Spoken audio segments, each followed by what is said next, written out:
So if you have a really great idea, but you aren't doing it because you're waiting till you have the tools or the skills to really do it justice the way that you see it in your head, you're making a big mistake.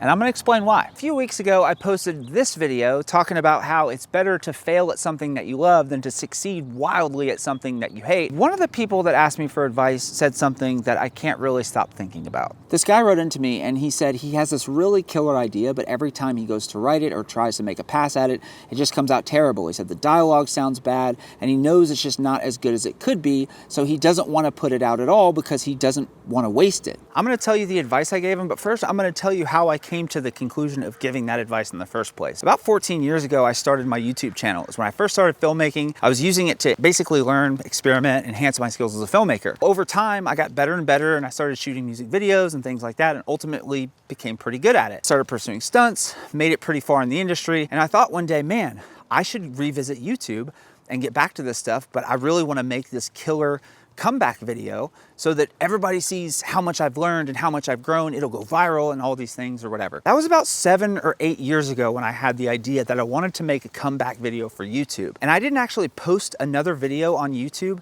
until about 1.5 years ago. And I was suffering from the same thing that my young friend on Instagram was suffering from, which is I didn't want to put this thing out into the world until I had the time to sit down to make it be everything that I knew that it could be. But essentially, I just lost 6 years of progress because this one video was keeping me from making all of the other videos I would have made during that 6-year time period because I wanted the first video back to be the good one. So I shared that story with him and I told him a couple of things. The first thing I said was that you will never become the type of writer who's capable of writing the things that you imagine being so great in your head if you aren't willing to just start writing even when it's terrible. No amount of theorizing about writing for 5 years is gonna make you a better writer if you aren't writing during that time period. Just like no amount of theorizing is gonna make you a better filmmaker if you're not shooting, and no amount of theorizing is gonna make you better at jiu-jitsu if you're not in there training and rolling with your training partners. The other thing is, and I don't know how we got this in our heads along the way, is that we feel like if we post our best thing now while we don't have the skills and tools,